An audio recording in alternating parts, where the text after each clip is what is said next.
Welcome back my YouTube channel. दोस्तों मेरे इस यूट्यूब चैनल में आप सभी का स्वागत है। दोस्तों आपने टाटा के बारे में जरूर सुना होगा, ही इज द बिलियनियर। लेकिन क्या आप जानते हैं हु सेव इंडिया? एक्चुअली आज से 3 डिकेड पहले से हमारा भारत बर्बादी के कगार पर पहुंच गया था। हमारे पास फॉरेन एक्सचेंज इतना भी नहीं बचा था कि देश को एक महीना तक चला सके। ऐसे में इंडिया के महान इकोनॉमिस्ट मनमोहन सिंह ने वित्त मंत्री की कमान संभाली और ऐसे चौंकाने वाले फैसले लिए कि भारत की काया ही पलट गई। आज उन्हीं की कोशिशों के नतीजा है जो देश एक बहुत बड़े इकोनॉमिक क्राइसिस से बाहर निकलकर दुनिया के 5th लार्जेस्ट इकोनॉमी बन गया है। लेकिन क्या ये 1991 के इकोनॉमिक क्राइसिस की वजह और कैसे मनमोहन सिंह ने देश को बर्बाद होने से बचाया, चलिए इसके बारे में हम लोग डिटेल में बात करते हैं। तो दोस्तों मैं हूँ रियाज, चलिए शुरू करते हैं। तो दोस्तों आज जिस बदतर हालत में आज श्रीलंका को हम लोग देख रहे हैं, 32 साल पहले हमारा देश भी उसी राह पे निकल चुका था। भुखमरी देश पर हर कोने में पहुंची हुई थी और महंगाई चरम पर पहुंची हुई थी, क्योंकि इन्फ्लेशन रेट 13.87% पर पहुंच गया था। उस समय इंडियन की एवरेज लाइफ स्पैन 58.65 ईयर्स थी, जबकि दुनिया के एवरेज 65.6 था। और साथ ही भारत दुनिया का तीसरा सबसे बड़ा कर्ज लेने वाला देश बन गया था, जिसके ऊपर कर्ज था 52 अरब डॉलर से भी ज्यादा। लेकिन इन सब हालत से हम लोग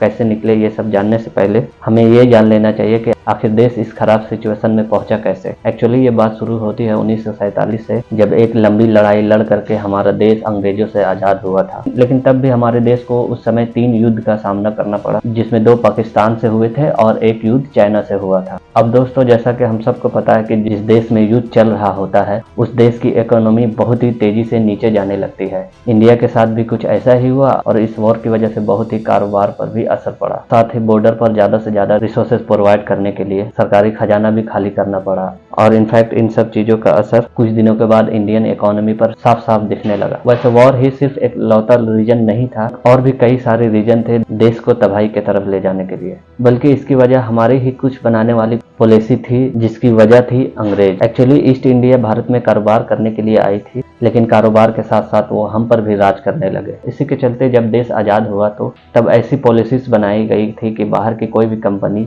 हमारे देश में आकर इन्वेस्टमेंट नहीं कर सकती है, क्योंकि उस समय हमारे लीडर के साथ साथ हमारे नागरिकों को भी ये डर सता रहा था कि ईस्ट इंडिया जैसी कोई दूसरी कंपनी अगर यहाँ आती है और फिर देश पर फिर से इतना हावी ना हो जाए, जिसकी वजह से देश फिर से गुलामों की जिंदगी ना जीने लगे। अब ऐसी पॉलिसी बनाने के पीछे की भावनाओं को तो हम समझ सकते हैं, लेकिन इसी के वजह से देश तरक्की से दूर होता जा रहा था। अब दोस्तों ब्रिटिशियर्स हमारे देश को इतना खोखला कर चुके थे कि लोगों के पास इतने पैसे भी नहीं थे कि अपने देश में बहुत सारी फैक्ट्रीज लगाई जाए। ऐसे में उस समय जो भी मेजर इंडस्ट्री थी, जैसे कि इंफ्रास्ट्रक्चर, टेलीकॉम, स्टील और माइनिंग, सब कुछ गवर्नमेंट को ही ओपन करनी पड़ती थी। गवर्नमेंट के अलावा बहुत ही कम ऐसे इंडस्ट्रियल थे जो कि जैसे तैसे करके अपने देश की इकोनॉमी में योगदान दे सके। अब बड़ी संख्या में इंडस्ट्री ना खुल पाने के पीछे की वजह थी फंड की कमी तो थी ही, और इसके पीछे की वजह थी लाइसेंस। जी हाँ दोस्तों, उस समय अगर किसी को फैक्ट्री लगाना पड़ता था तो उसको लाइसेंस लेने के लिए बहुत ही मुश्किल प्रोसेस से गुजरना पड़ता था। उस लाइसेंस में कई तरह के पेपर इंक्लूड होते थे और काफी टाइम भी लगता था। ऊपर से करप्शन इश्यूज को और भी ज्यादा कॉम्प्लिकेटेड करता था। और दोस्तों इस सभी प्रॉब्लम के साथ साथ एक और भी परेशानी थी कि उस समय सरकार ये खुद भी चाहती थी कि पब्लिक सेक्टर फले फूले और प्राइवेट कंपनीज ज्यादा से ज्यादा यहाँ पर फैक्ट्रीज लगाए, क्योंकि उस समय सरकार को लगता था कि देश की तरक्की के लिए यही सही रास्ता है।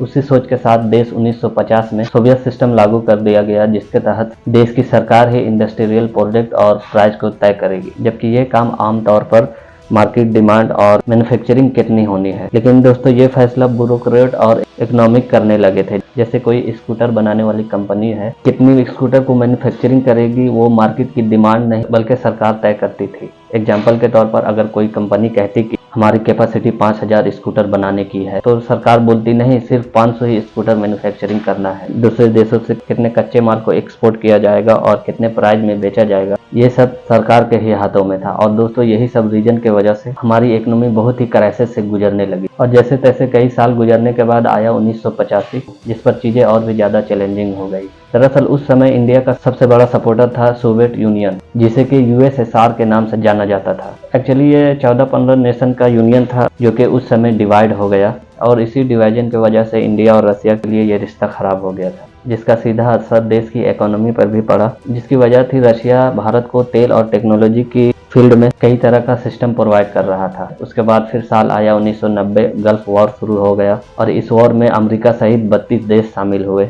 अब ज्यादातर पेट्रोलियम गल्फ से ही इंपोर्ट किए जाते थे और इस वॉर की वजह से इंडिया पर काफी असर पड़ा और फिर ग्लोबल स्केल पर तेल की कीमतें आसमान छूने लगी, जिसके वजह से देश का व्यापार और इकोनॉमी स्लो डाउन शुरू होने लगा। इस वॉर से न कि सिर्फ पेट्रोलियम के दाम बढ़े बल्कि गल्फ कंट्री में काम करने वाले इंडियंस को भी इनका इस वॉर की वजह से इन्फेक्ट पड़ा। देश में रिवेलेंट कम आने लगे, इसके वजह से देश की लिविंग स्टैंडर्ड भी खराब होने लगा। उस समय देश की हालत ये हो गई थी, हमारे पास इंपोर्ट करने के लिए सिर्फ 2,500 करोड़ का ही फॉरेन एक्सचेंज बचा हुआ था। और दोस्तों, देश की मुसीबतें सिर्फ यहाँ पे ही खत्म नहीं हुई, उसके साथ ही भारत एक और ही प्रॉब्लम से जूझ रहा था, वो थी पॉलिटिकल इनस्टेबिलिटी। एक्चुअली 1991 में जनता पार्टी की एक माइनॉरिटी गवर्नमेंट बनी थी, लेकिन क्योंकि इसको कई सारे पार्टी के गठबंधन से बनाया गया था, इसलिए पार्टी में बहुत सारे कॉन्फ्लिक्ट होने लगे। इसके अलावा फरवरी 1991 में हाल ये हो गया था, चंद्रशेखर सिंह की सरकार पार्लियामेंट में बजट तक पास नहीं करा पाई। उसके बाद से फॉरेन रेटिंग एजेंसीज ने इंडिया के क्रेडिट को बहुत ज्यादा गिरा दिया था और फिर इसी के वजह से बाहर से इंडिया को लोन मिलना बंद हो गया। और दोस्तों, ऐसे बहुत सारी परेशानियों के बीच चंद्रशेखर सिंह की सरकार गिर गई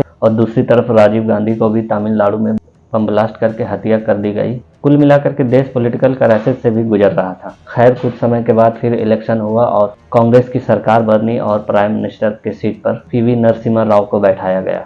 अब देश की हालात को देखते हुए नरसिम्हा राव ने प्रधानमंत्री के पद पर बैठने के बाद खुशी मनाने के बजाय पहले ही दिन कैबिनेट सेक्रेटरी को बुलाकर पूछा कि देश का हाल कैसा है, क्या ये सच में इतना बुरा है जितना न्यूज में बताया जा रहा है। पर इस पर कैबिनेट सेक्रेटरी का जवाब था, नहीं सर, हाल तो उससे भी ज्यादा बुरा है। एक्चुअली हमारे पास सिर्फ इतना ही फॉरेन एक्सचेंज बचा हुआ था कि जिसको हम अगले 3 हफ्ते तक ही इंपोर्ट कर सकते थे और अगर अभी भी कुछ बड़े स्टेप नहीं लिए गए तो हो सकता है कि देश को बैंक करप्ट घोषित करना पड़ जाए। और ये सब सुनने के बाद नरसिम्हा राव ने फौरन ही डॉक्टर मनमोहन सिंह को फोन करके बुलाया, जो कि पहले RBI के गवर्नर और फॉरेन सेक्रेटरी रह चुके थे। नरसिम्हा राव ने मनमोहन सिंह को फाइनेंस मिनिस्टर की गद्दी सौंपी और उनको कहा कि देश को बचाना आज से आपकी जिम्मा है। और दोस्तों, इस कन्वर्सेशन के बाद ठीक मनमोहन सिंह ने 1 हफ्ते बाद मनमोहन सिंह ने ऐसा बजट सबमिट किया कि जिससे देश की पूरी काया ही पलट गई और जो इंडिया उस समय बर्बादी के कगार पर खड़ा था, आज उन्हीं के फैसलों की वजह से रोज नई नई मिसालें कायम कर रहा है। तो उस समय दोस्तों क्या किया था मनमोहन सिंह ने और कैसे हमारी इकोनॉमी पर उसका ऑल ओवर इम्पैक्ट पड़ा था, चलिए आज हम लोग इसको भी जान लेते हैं। तो दोस्तों, सबसे पहले लाइसेंस राज को खत्म कर दिया गया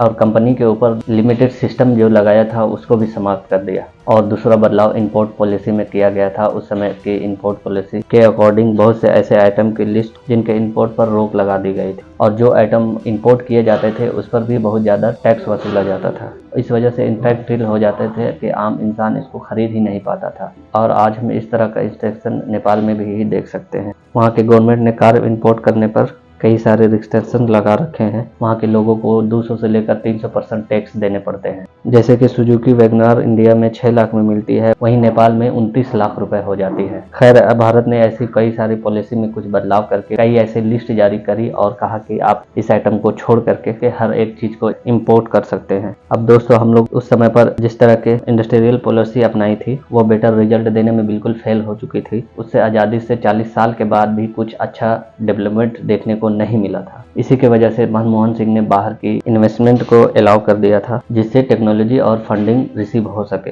उन्होंने फॉरेन इन्वेस्टर को इंडियन कंपनी में 51% इन्वेस्टमेंट करने की अनुमति दे दी और साथ ही फॉरेन कंपनी को इंडस्ट्री सेटअप करने में भी गवर्नमेंट से पूरा सपोर्ट मिला, जिसके वजह से वोडाफोन, सैमसंग, पेप्सी और इन्हीं के जैसे कई सारी कंपनीज थी जो इंडिया में अपना बिजनेस सेटअप करने लगी थी। अब दोस्तों, मनमोहन सिंह के आने से पहले तक कई सारे ऐसे सेक्टर थे जिसको पब्लिक सेक्टर की कंपनीज को ही रिजर्व करके रखा गया था। उसका एक बेहतरीन एग्जाम्पल था टेलीकॉम, लेकिन 1991 के बाद इस लॉक को भी खोल दिया गया था और परमिशन दे दी गई, कोई भी व्यक्ति इस सेक्टर में अपना बिजनेस रन कर सकता है। और ये पॉलिसी में जो बदलाव किया गया, इस बदलाव के वजह से नेक्स्ट पॉलिसी जिसमें बदलाव किया गया उसने भी देश की काया पलटने में बड़ी भूमिका निभाई और वो थी सेबी। एक्चुअली सेबी 1988 में ही स्टेब्लिश कर दिया गया था, लेकिन इसको बहुत ज्यादा पावर नहीं दी गई थी। मगर जब इंडस्ट्रियल को बढ़ावा दिया जा रहा था तो ऐसे में मनमोहन सिंह ने सोचा कि अलग अलग कंपनीज अपना IPO लेकर के आएगी और इन्हें प्रॉपर ढंग से ऑपरेट करने के लिए बहुत सारे रूल और रेगुलेशन की जरूरत तो पड़ने वाली ही है। इस सिनेरियो को सोचते हुए सेबी को मजबूत बनाने के लिए सेबी एक्ट को पास किया गया। उसके पास से जो बदलाव हुआ वो था टेक्सास में। उस समय देश अपनी किस्मत को तो बदलने के लिए तैयार ही था, पर प्रॉब्लम ये थी कि सरकारी खजाने में पैसे ही नहीं थे। साथ ही टैक्स टू जीडीपी रेशियो जो था उससे बहुत ही कम पैसे गवर्नमेंट को रिसीव हो रहे थे, जिसकी वजह से गवर्नमेंट ने डिसाइड किया जो लोग ज़्यादा टैक्स दे सकते हैं उसी से ही मेजर कंट्रीब्यूशन ले सकते हैं। उसके बाद से जैसे कि इनडायरेक्ट टैक्स, जो टैक्स गुड सर्विसेज टैक्स पे लगाए जाते हैं उनकी जगह डायरेक्ट टैक्स यानी कि कमाई के हिसाब से जो टैक्स लिया जाता है उन पर ज़्यादा ध्यान दिया जाए। मनमोहन सिंह ने 24 जुलाई 1991 में पार्लियामेंट के अंदर बजट पेश करते हुए ये सभी बदलाव के बारे में बताया जो कि सरकार के साथ मिलकर करने जा रहे थे, और इन्हें सुनकर पूरा पार्लियामेंट तालियों की गड़गड़ाहट से गूंजने लगा। और उन्हीं के साथ साथ आखिर में उन्होंने नगमे गुनगुनाई, सरफरोशी की तमन्ना अब हमारे दिल में है, देखना है जोर कितना बाजुए कातिल में है। इस लाइन को खत्म होते ही देश के लोगों का दिल जोश से भर गया और फिर एक उम्मीद से जगी कि देश को हम फिर एक नए इकोनॉमी की तरफ बढ़ते हुए देख सकेंगे। लेकिन दोस्तों, आपको पता है एक और ऐसा काम हुआ था जो आम नागरिकों से छुपाया गया था, और जब लोगों को इस बात के बारे में जब पता चला तो ऐसा महसूस हुआ कि मानो सरकार ने उनके मान सम्मान को जमीन पर रख दिया हो। असल में क्रेडिट स्कोर को डाउन होने की वजह से इंडिया को कोई भी देश लोन देने के लिए तैयार नहीं थे। इसीलिए मनमोहन सिंह ने 67 टन सोना गिरवी रख करके इंटरनेशनल मॉनेटरी फंड से $2.2 बिलियन का लोन लिया ताकि फॉरेन एक्सचेंज को बढ़ाया जा सके। उस समय इनका फैसला चाहे लोगों को गलत ही क्यों न लगा हो, लेकिन उस समय देश के लिए ऐसा करना बहुत ही जरूरी था। खैर, ये तो हुई पॉलिसीज और उसमें किए हुए चेंजेस की बात, लेकिन इस फैसले के बाद देश में किस तरीके का बदलाव आया है इस पर भी एक नज़र डाल लेते हैं। तो दोस्तों, कुछ ही सालों में दुनिया में भारत का ग्रोथ रेट 4.3% था, उससे बढ़कर 7 और 8% पर आ गया। और फिर टेलीकॉम सेक्टर में नई नई कंपनी सर्विसेज देना शुरू कर दी और नए टेक्नोलॉजी वाले मोबाइल फोन्स मार्केट में आ गए। और उस समय हम टीवी चैनल के नाम पर सिर्फ दूरदर्शन ही देखा करते थे। वहीं उस समय सोनी, जी और स्टार प्लस की एंट्री हुई। इसके अलावा हम ऑटोमोबाइल में जहां केवल पद्मिनी और एम्बेसडर कार ही नजर आते थे, वहां पर अब टोयोटा, हुंडई और होंडा भारत के सड़कों पर दौड़ती हुई नजर आने लगी। दुकानों में पेप्सी से भरी फ्रिज दिखने लगी थी और जगह जगह मैकडोनल्ड के आउटलेट ओपन होने लगे। चाहे कम्युनिकेशन हो या एजुकेशन हो या हो इंफ्रास्ट्रक्चर, हर सेक्टर में फॉरेन इन्वेस्टमेंट होने लगी। और उस समय कई सारे फैक्ट्रीज ओपन होने लगी और नए नए कारोबार शुरू हुए और इसके वजह से लोगों को रोजगार मिलना चालू हो गया। और इसके बाद से देश दुगनी रफ्तार से डेवलपमेंट करने लगा। तो दोस्तों, ये थी मनमोहन सिंह के द्वारा बनाई हुई वो पॉलिसीज जिसने देश को बैंक करप्ट होने से बचाया। और आज उन्हीं की पॉलिसी को फॉलो करते हुए इंडिया दुनिया की 5th लार्ज इकोनॉमी बन चुका है। और यही रीजन है कि मनमोहन सिंह को भारत में इकोनॉमिक लिबरलाइजेशन और इकोनॉमिक रिफॉर्म का जनक कहा जाता है, और उनके इस योगदान का देश हमेशा ही कर्जदार रहेगा। तो दोस्तों, ये था एक छोटा सा वीडियो हमारे देश के मास्टरमाइंड इकोनॉमिक मनमोहन सिंह जी के नाम पर। आशा करता हूँ ये वीडियो आपको अच्छा लगा हो। अगर अच्छा लगा हो तो मेरे इस वीडियो को शेयर जरूर करें और साथ ही ऐसे इंटरेस्टिंग वीडियो देखने के लिए मेरे इस चैनल को सब्सक्राइब जरूर करें। Thank you very much.